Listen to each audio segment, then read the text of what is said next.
is Eric Nelson, and I am a chaplain at Bellin Hospital.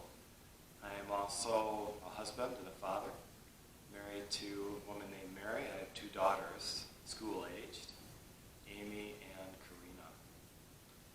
And I was a Methodist pastor for many years before becoming a chaplain.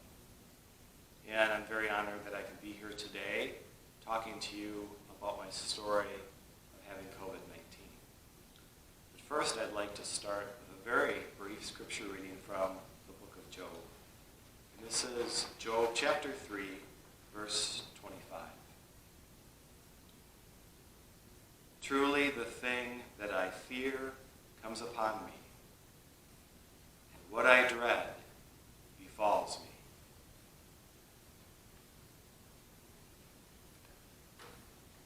My COVID story starts in a homeless shelter. I have been volunteering there for about 2 years, fulfilling clothing orders for homeless men. And I really liked my job. And it was a Sunday, and I was there to do my shift, and I walked in, and something was happening. I didn't know what it was, but I knew something had changed. There was a different energy in the air. The staff were acting very stressed. And many of the men who were there were coughing. One of them in particular was curled up in a sleeping bag and coughing almost uncontrollably. And I wondered, what's going on here? I knew something was, but I think I was a little bit in denial of what could be going on. Also, there were no volunteers. It was the homeless men and women who were serving supper that night, and I decided to go to the kitchen to help them.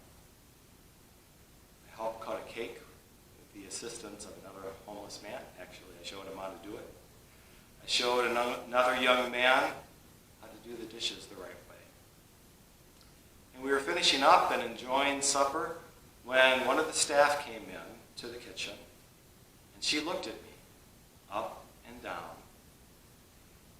And she said, I don't know if you've heard, but you're not supposed to be here. She didn't have to say anything else. And I went, and I got my things, and I left. It was Sunday. On Wednesday, I got up early to respond to a page as a chaplain. I went to the emergency room. Someone had died, and COVID was suspected. I had a mask on, but I was a little apprehensive. I went from there, and I got my car fixed. I went to a church to pray, and then I went home. I said to my wife, Mary, I'm really not feeling very well.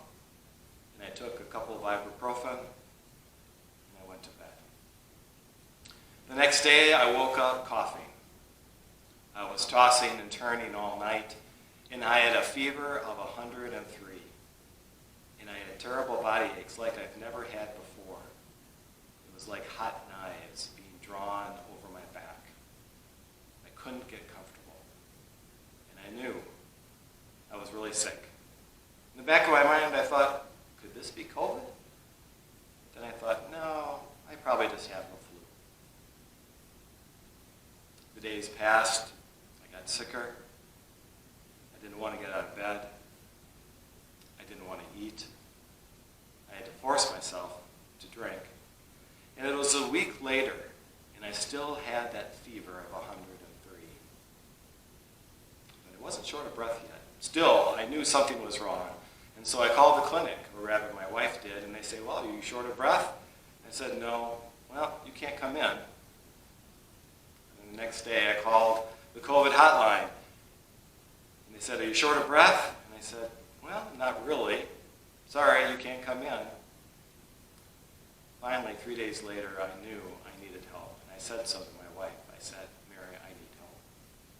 Could you call the ER? And she did. And it was the same question.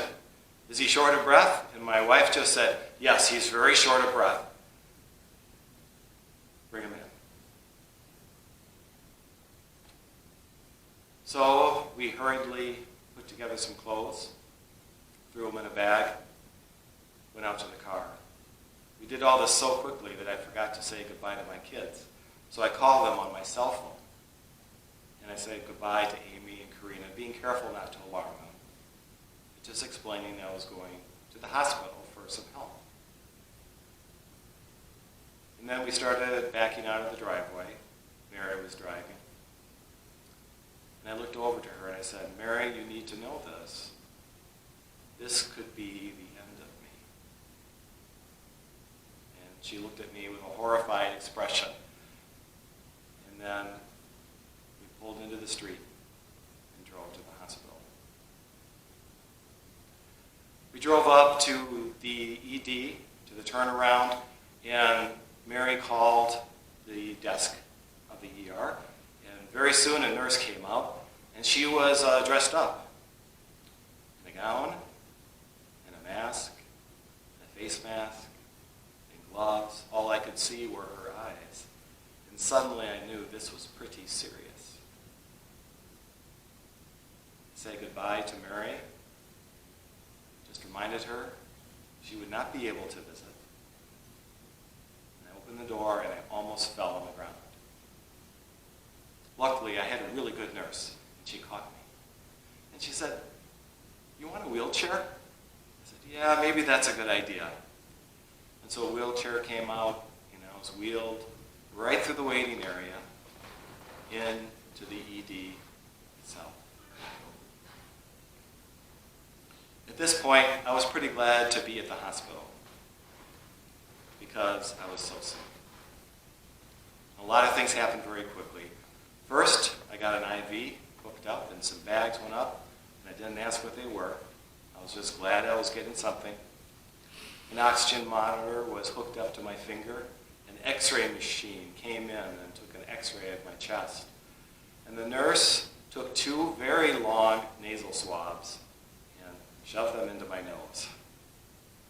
One for flu and one for COVID. And then the ER doctor came back and she said to me, Mr. Nelson, we don't have your tests back yet. But I can tell you from your x-rays, you have it. And I said, COVID? Yes, you've got COVID-19. You've got bilateral pneumonia. It's a very serious expression she had. And then she just said to me, with a smile, but don't worry, you're going to be okay. And then she left the room. Well, I was whisked away then. I was going to be admitted because she explained my oxygen saturation was 88%. It's supposed to be 98% if you're well. And so I was going to be in the hospital, and I was admitted to the COVID ward. I had a really nice nurse that first night, a male nurse. And he was very easygoing. He joked around with me. He said, do you need any help going to the bathroom? And I said, no, I'm fine. And then I almost fell over with all of my IV lines. And he helped me. The next morning, though, things changed. I had a more experienced nurse. And I was very thirsty. And I asked for something to drink. She says, no, I'm sorry, I can't give you anything. And I said, why not? You're nothing by mouth. I knew what that meant. She said, you're nothing by mouth, in case they need to do something. Oddly, I didn't follow it up with a question, like what they might do. I just wanted some water. So she was nice enough to soak some little sponges and give them to me. She also turned up my oxygen. And a few hours later, it was an oxygen mask.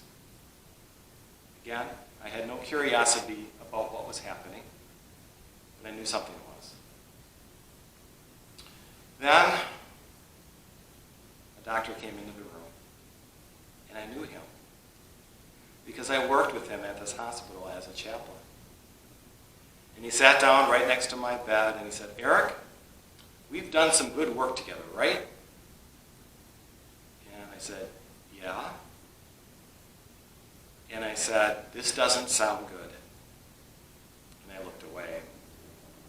He said, Eric, you're at 6 liters of oxygen on a non-rebreather mask, and national guidelines say it's time for intubation. That's where the verse from Job came. Came right to my mind, those words. That scripture. What I dread comes upon me. My fear befalls me. Because I was afraid of being ventilated. Because of New York and what was happening there and all of those COVID patients who were ventilated and died. And now I was going to be ventilated. He gave me 20 minutes to talk to my family. I called my wife and my 2 daughters and I told them what they meant to me. I'm not going to tell you the exact words, because I'd probably lose it right here. But they were important words that I said to each of them, because I knew I might not see them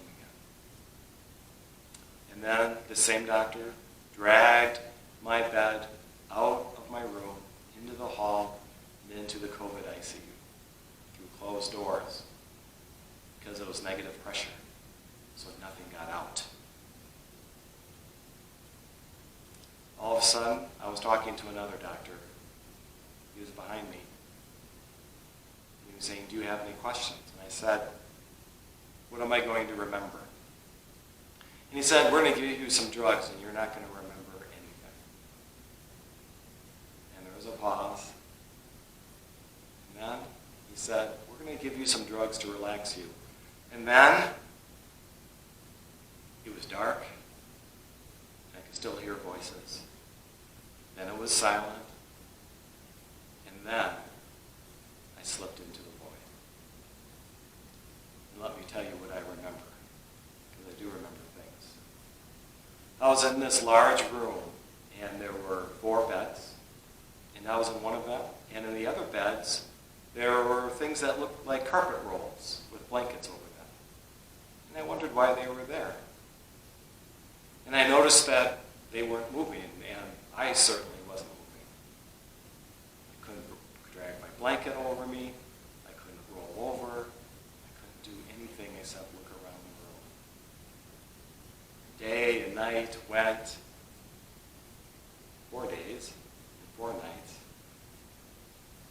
Those carpet rolls were there, and I was there. And I realized I was a patient in this room, and these carpet rolls were patients. I was a carpet roll, unable to do anything but lay there. Then, on the 5th day, 2 nurses came into the room and said, Eric, we're going to give you a bath. And then they gave me a bath. Very cheerful nurses, too. And then, suddenly, I felt something coming out of my mouth. I heard a sound like a zipper. And then I was awake. And my very first words were, where's Mary? I had wonderful nurses, and they immediately set up a call, and I got to talk to Mary briefly, because I was very weak. And then later, a video call, where I got to see her and the family and even my dog. And it was a wonderful thing. I had made it. I had survived being intubated. But let me tell you, my struggles were far from over. The hardest part of my illness was after I was intubated. After that whole experience. Because I was struggling. I still needed a lot of oxygen. I was so weak I couldn't pick up my cell phone. I couldn't press my call button. I couldn't feed myself. And I just lay there, pretty much looking at the wall. One night I was looking at the wall and I saw a black hole that seemed to open up in the wall, with little fingers of light coming from it. And I knew what that hole was. I knew it was my death. And I prayed to God, the only prayer that I said for myself, please God, please spare me, not now, God. I wanted to get back to my family. I wanted to survive. And I did survive that night. But that's the closest I came to death. I couldn't pray much for myself, really hardly at all. And you might find that strange. What? A pastor, a chaplain, who can't pray for himself? But it's true. But I didn't need to, because I had wonderful nurses One of them came to my bedside on a particularly bad night, took my hands, and prayed for me. I don't know what she said. I just know that she prayed. Another day I was feeling some shame because what had happened to my ability to pray?